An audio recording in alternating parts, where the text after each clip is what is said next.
మన తెలుగు సంస్కృతి ఛానల్కి స్వాగతం. బాలలు, ఈరోజు మనం ఈ వీడియోలో మాయా కంబళి అనే పాఠంలోని భాషాంశాలు, వ్యాకరణాంశాల గురించి తెలుసుకుందాం. ఒక చిన్న గమనిక, తరగతుల వారీగా తెలుగు పాఠాలన్నీ ప్లేలిస్టులో పెట్టడం జరుగుతోంది. కావలసిన వాళ్ళు దానిలో సులభంగా చూసుకోగలరు. 16వ పేజీలోని భాషాంశాలు చివర ఉన్నాయి చూడండి. కింద గీత గీసిన పదాలకు అర్థాలు రాయండి, వాటితో సొంత వాక్యాలు రాయండి. ముందు ఆ పదానికి అర్థం ఏమిటో రాసి దాంతో సొంత వాక్యాన్ని రాయాలి. ఉదాహరణ, పక్షులు యథేచ్ఛగా ఆకాశంలో తిరుగుతున్నాయి. యథేచ్ఛగా అంటే స్వేచ్ఛగా. మనం స్వేచ్ఛగా మనలోని భావాలు చెప్పాలి.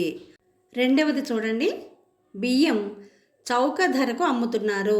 చౌక అంటే తక్కువ ధర అని అర్థం. ప్రభుత్వం తక్కువ ధరకు నాణ్యమైన సరుకులు ఇవ్వాలి.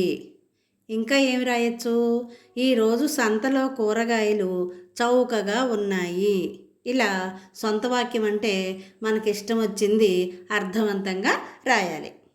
మూడవది, చెడ్డ పనులు ఎవరైనా చేస్తే అభ్యంతరం చెప్పాలి. అభ్యంతరం అంటే ఏమిటి? అడ్డు లేదా ఆటంకం. ఎవరైనా చెడ్డ పనులు చేస్తుంటే అభ్యంతరం చెప్పాలి. లేకపోతే అభ్యంతరం చెప్పకపోతే, అడ్డు చెప్పకపోతే వాళ్ళు ఏం చేస్తారు? మనం చేసేదే మంచిది అనుకుని ఇంకా ఇంకా చెడ్డ పనులు చేస్తూ ఉంటారు. తర్వాత నాలుగోది, చలి వేసినప్పుడు గొంగళి కప్పుకుంటాను. గొంగళి అంటే రగ్గు అని అర్థం. శీతాకాలంలో రగ్గు చాలా అవసరం. చలి బాగా వేస్తుంది కదా శీతాకాలం, అందుకని వెచ్చగా ఉండటం కోసం రగ్గుని కప్పుకుంటాం. అందుకనే శీతాకాలంలో రగ్గు చాలా అవసరం. తర్వాత కింది ప్రకృతికి వికృతిని జతపరచండి. ప్రకృతి వికృతి పదాలు ఇచ్చారు, వాటిని మనం జతపరిచి రాయాలి. ఆశ్చర్యము, రాత్రి, రాజు, ముఖము, సుఖం. ఇటు పక్కన మొగము, రేడు, అచ్చెరువు, సుఖం, రాతిరి అనే పదాలు ఇచ్చారు కదా. ఇప్పుడు వీటిని మనం జతపరచాలి. ఆశ్చర్యము, దానికి వికృతి పదం ఏమిటి? అచ్చెరువు. రాత్రి, రాతిరి. రాజు, రేడు. ముఖము, మొగము. సుఖం, సుఖం. ఇవన్నీ కూడా ప్రకృతి వికృతి పదాలు. తరువాత చూడండి, కింది వాక్యాలలో సమానార్థక పదాలు గుర్తించి రాయండి. మనం ముందు వీడియోలో చెప్పుకున్నాం కదా, సమానార్థక పదాలు అన్నా పర్యాయ పదాలు అన్నా ఒకటే. పదాలు వేరుగా ఉంటాయి కానీ వాటి అర్థం మాత్రం ఒకటే. మొదటిది చూడండి, పర్వతాలు ఎత్తుగా ఉన్నాయి. ఆ శైలము మీద చెట్లు ఉన్నాయి. ఆ గిరులు మంచుతో కప్పబడి ఉన్నాయి. దీంట్లో సమానార్థక పదాలు ఏమిటి? పర్వతం, శైలము, గిరి. మూడిటికి కూడా అర్థం ఒకటే. రెండవది, ఆ పట్టణంలో రాజు ఎంతో ఉత్తముడు. అందుకే ఆ భూపాలుణ్ణి అందరూ నరేంద్రుడు అని పిలుస్తారు. రాజు, భూపాలుడు, నరేంద్రుడు, ఈ మూడిటికి అర్థం ఒకటే. మూడవది, రాజు కరవాలంతో యుద్ధం చేస్తాడు. ఆ ఖడ్గం శత్రువుల తలను ఖండిస్తుంది. కరవాలం, ఖడ్గం. తర్వాత కింది పదాలను సొంత వాక్యాలలో ప్రయోగించండి. ఉదాహరణ చూడండి, ఏకాగ్రత. ఏకాగ్రత అంటే అర్థం ఏమిటి? ఏదైనా ఒక విషయం మీద దృష్టిని కేంద్రీకరించటం. అందుకనే ఇక్కడ ఏం రాశారు? ఏ విషయం మీదైనా ఏకాగ్రత పెట్టినట్లయితే విజయం సాధిస్తారు. అలాగే మొదటి పదం చూడండి, ప్రశాంతత. ప్రశాంతత అంటే ఏమిటి? శాంతంగా ఉండగలగటం. ప్రశాంతత లేకపోతే అన్నీ వృధానే. ఎన్ని ఉన్నా సరే ప్రశాంతత అనేది లేకపోతే అవన్నీ కూడా వృధా అంటే వ్యర్థమైపోయినట్లే, పనికి రాకుండా పోయినట్లే అని అర్థం. రెండవ పదం తిరుగుముఖం అంటే వెనుకకు ప్రయాణించటం లేదా తగ్గిపోవటం అని అర్థం.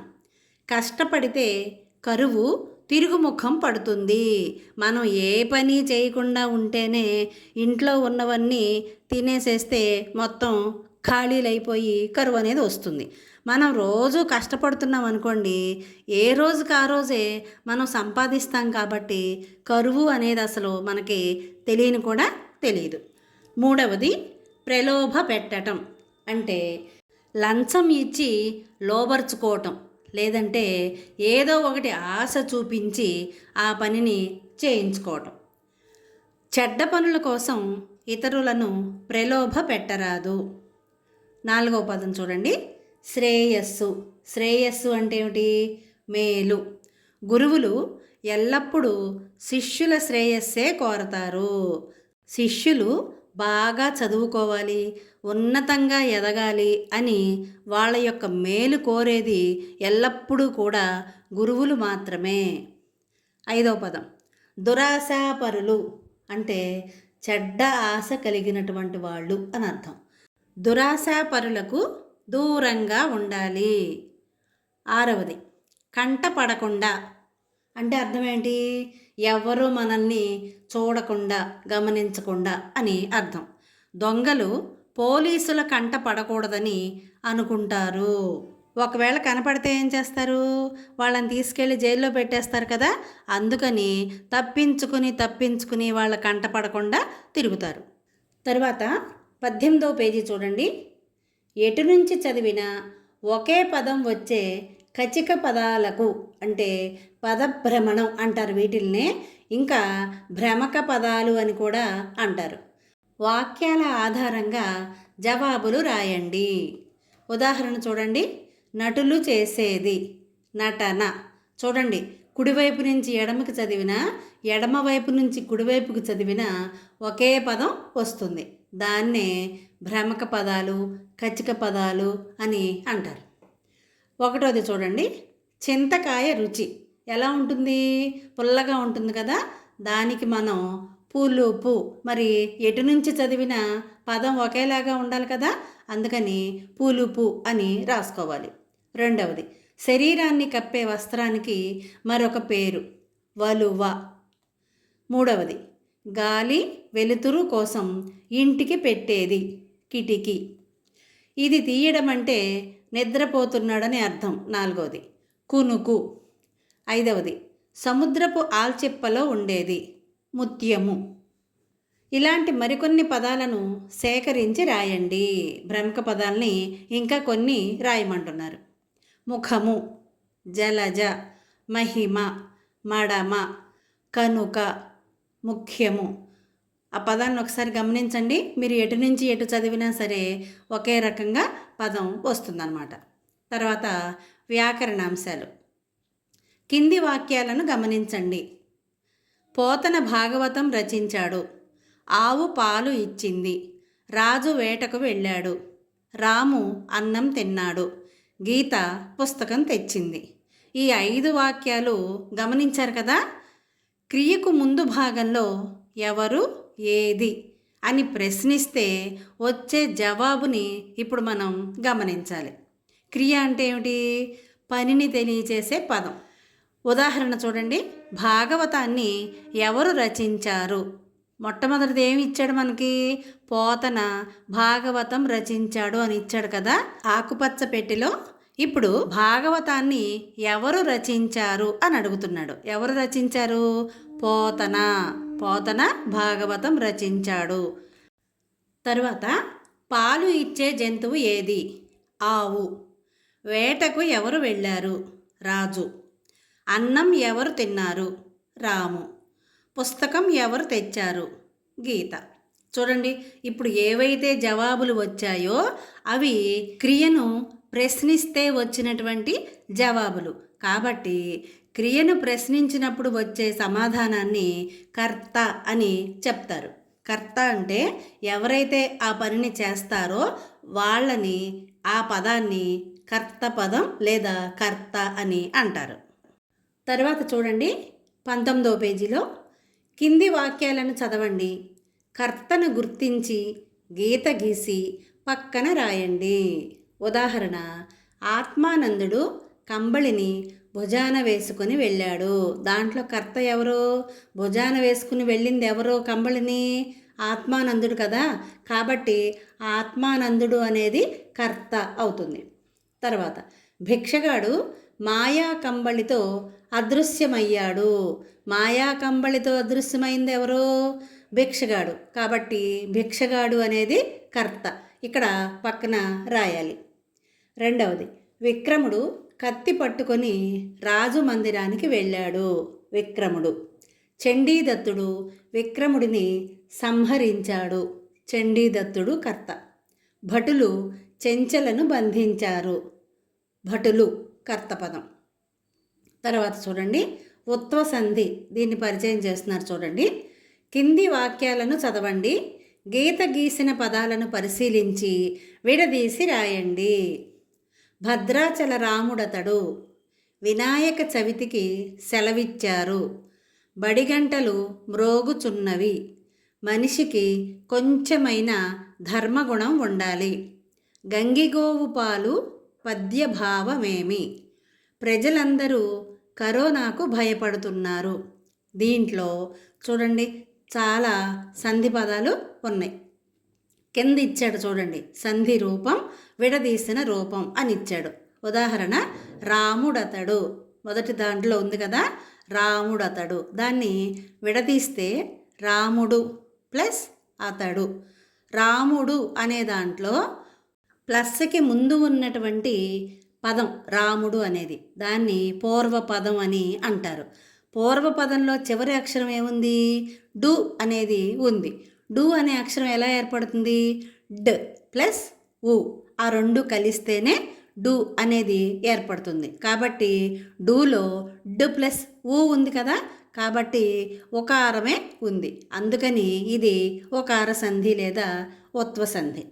రెండవది చూడండి, మ్రోగుచున్నవి. మ్రోగుచు ప్లస్ ఉన్నవి. చు దాంట్లో చు ప్లస్ ఉ ఉంది కాబట్టి ఒకార సంధి. కొంచెమైనా, కొంచెము ప్లస్ అయినా. దీంట్లో ము అనేది మ్ ప్లస్ ఉ, ము అవుతుంది కాబట్టి ఒకార సంధి. భావమేమి. భావము ప్లస్ ఏమి, ఇది కూడా అంతే. ప్రజలందరూ. ప్రజలు ప్లస్ అందరూ. లు అనేది ఎలా ఏర్పడుతుంది? ల్ ప్లస్ ఉ, లు అవుతుంది. కాబట్టి ఇవన్నీ కూడా ఒకార సంధులే అవుతాయి. పై ఉదాహరణలు గమనించినప్పుడు పూర్వస్వరంగా ఉ ఉంది అంటే పూర్వపదంలో ఉన్న చివరి అక్షరంలో ఉ అనే అక్షరం ఒకారం ఉంది కాబట్టి ఇది ఉత్వ సంధి అని చెప్పవచ్చు. ఈ పాఠంలో ఉన్న ఒకార సంధి పదాలను గుర్తించి విడదీసి రాయండి. ఉదాహరణ, నగరమంతా. నగరము ప్లస్ అంతా. కలవాడని. కలవాడు ప్లస్ అని. ఎవరైనా. ఎవరు ప్లస్ అయినా. రాజైనా. రాజు ప్లస్ అయినా. పనికిరాదని. పనికిరాదు ప్లస్ అని. ఇప్పుడు ప్లస్కు ముందున్నటువంటి ప్రతి అక్షరాన్ని మీరు గమనించండి. ము, నగరములో ము ఉంది కదా, మ్ ప్లస్ ఉ, ఊ ఉంది. కలవాడు, డూలో డ్ ప్లస్ ఉ. రూలో ర్ ప్లస్ ఉ. జూలో జ్ ప్లస్ ఉ. దూలో ద్ ప్లస్ ఉ.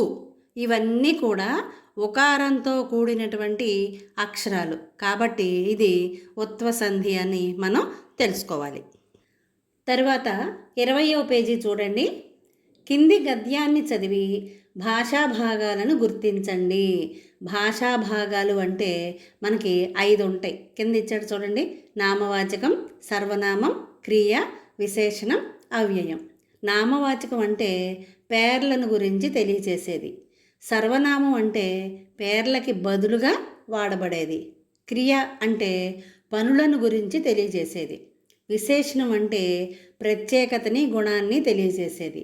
అవ్యయం అంటే లింగవచన విభక్తి ప్రత్యయాలతో పని లేనిది అవ్యయం. ఇప్పుడు చూడండి, ఆ పేరా చదువుదాం. సంతోష్, శ్యామల జంతు ప్రదర్శనశాలకు వెళ్ళారు.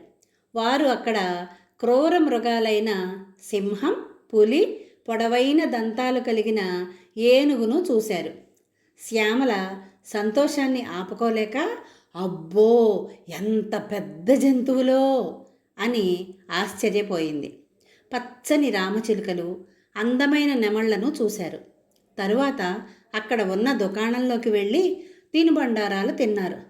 ఓ సంతోష్, ఇటువైపు చూడు, అవి ఎంత బాగున్నాయో అని కౌజు పెట్టెలను శ్యామల సంతోష్కి చూపించింది.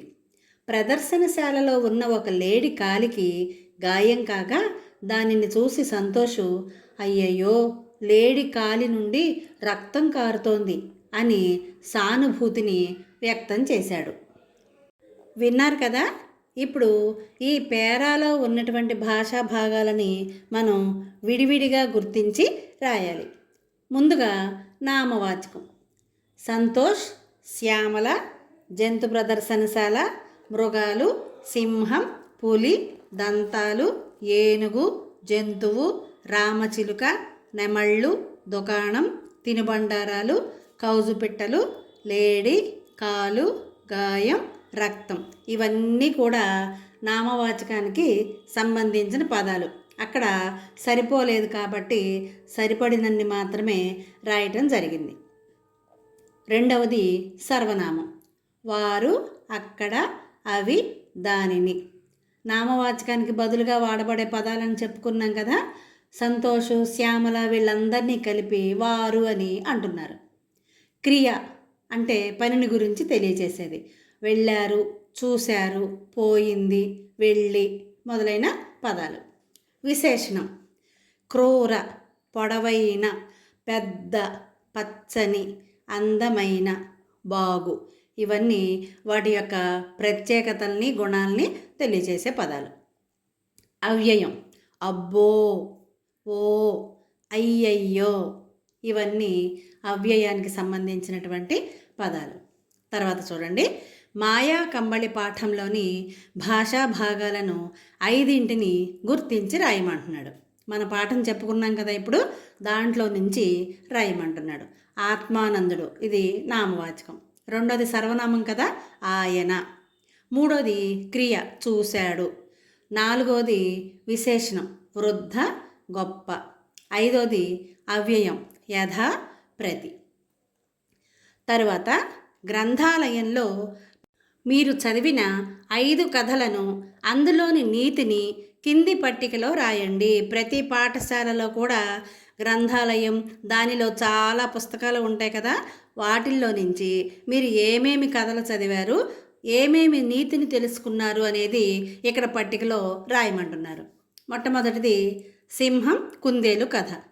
ఆ కథ ద్వారా అహంకారం ఉండకూడదు అనే విషయాన్ని, అనే నీతిని తెలుసుకున్నాం. పులి కంకణం కథ, కొత్త వారిని నమ్మకూడదు అనే నీతిని తెలుసుకున్నాం. నాన్న పులి అనే కథ ద్వారా అబద్ధాలు ఆడకూడదు, అసత్యం ఆడకూడదు అనే నీతిని తెలుసుకున్నాం. భగత్ సింగ్, ఈయన జీవిత చరిత్రను చదివితే ప్రతి ఒక్కళ్ళు కూడా దేశభక్తిని కలిగి ఉండాలి అనే నీతిని తెలుసుకుంటాం. కోతి మేకు కథ, దీని వలన జోలి మాలిన పనికి పోరాదు, అంటే మనకి అనవసరమైన వాటి జోలికి వెళ్ళకూడదు అనే నీతిని తెలుసుకుంటాం. మీరు ఎవరు ఏ కథ చదివితే ఆ కథని అక్కడ రాసుకోండి. 21వ పేజీలో నీతి పద్యాన్ని ఇచ్చారు, చూడండి ఒకసారి. సర్వతీర్థాభిగమనంబు సర్వవేద సమధిగమము సత్యంబుతో సరియుగావు ఎరగు మెల్ల ధర్మంబులకెందు పెద్ద ఎండ్రు సత్యంబు ధర్మజ్ఞులైన మునులు. ఏం చెప్తున్నారు? సర్వతీర్థాభిగమనంబు అంటే అన్ని పుణ్యనదులలో స్నానం చేయటం కానీ, సర్వవేద సమధిగమము, సర్వవేదాలు, సమస్త వేదాలు, అన్ని వేదాలని అధ్యయనం చేయటం, చదవటం అనేవి సత్యంబుతో సరియుగావు. సత్యము అంటే నిజం, అలాంటి సత్యంతో ఏవి సాటి రావుట. ఎందుకని? అన్ని ధర్మాల కంటే ఎరగుమెల్ల ధర్మంబులకెందు పెద్ద ఎండ్రు సత్యంబు. అన్ని ధర్మాల కంటే కూడా నిజం పలకటమే గొప్పదైనటువంటి ధర్మం అని మునులు చెబుతారట. ధర్మజ్ఞులైన మునులు, ధర్మం తెలిసినటువంటి మునులు చెబుతారట. నన్నయ్య గారు ఈ చిన్న పద్యంలో సత్యాన్ని గురించి, దాని యొక్క ప్రాధాన్యతను గురించి చాలా చక్కగా వివరించారు. అశ్వమేధం వంటి యాగాలు చేయటం రాజులకే సాధ్యం. పుణ్యక్షేత్రాలు దర్శించడానికేమో ధనం ఉండాలి. నిజం చెప్పడానికి మాత్రం ఏ ఖర్చు ఉండదు. అయితే దాని ఫలితం మాత్రం ఎంతో విలువైనది. ఒక్క సత్యవాక్కు ఎంతటి పుణ్యాన్ని కలిగిస్తుందో, ఒక అబద్ధం అంతకంటే ఎక్కువ పాపాన్ని, నష్టాన్ని కలిగిస్తుంది అని గ్రహించాలి. కాబట్టి ఎల్లప్పుడూ కూడా సత్యాన్నే పలకాలి. అర్థమైంది కదా? ఇక్కడ మీకు తెలుసా అనే శీర్షికలో 2 పదాలు ఇచ్చారు చూడండి. మొదటిది శత విధాల. శత అంటే 100 అని అర్థం. శత విధాల అంటే 100 విధాలుగా, 100 రకాలుగా చెప్పటం. ఏదైనా ఒక విషయాన్ని అనేక రకాలుగా తెలియజేస్తున్నారు అని తెలిపేటటువంటి పదబంధం శతవిధాల. రెండవది స్వానుభవం. తనకు తానుగా ఏదైనా చేయటం ద్వారా అలవడేటటువంటి నేర్పు లేదా నైపుణ్యం. మనకి మనం సొంతంగా ఏదైనా చేస్తే మనకు అనుభవం వస్తుంది కదా, దాన్నే స్వానుభవం అని అంటారు. భాషాంశాలు, వ్యాకరణాంశాలు విన్నారు కదా. మరి తప్పులు లేకుండా చక్కగా రాసుకుని బాగా చదవండి. సెలవుల్ని చక్కగా సద్వినియోగం చేసుకోండి. పిచ్చి పిచ్చి వీడియోలు చూడటం, పిచ్చి పిచ్చి మాటలు మాట్లాడుకోవటం ఇవన్నీ మానేసి జ్ఞానాన్ని సంపాదించుకోవటానికి సమయాన్ని సద్వినియోగం చేసుకోండి. ఇలాంటి మరిన్ని వీడియోల కోసం చూస్తూనే ఉండండి మన తెలుగు సంస్కృతి ఛానల్. జై హింద్, జై భారత్.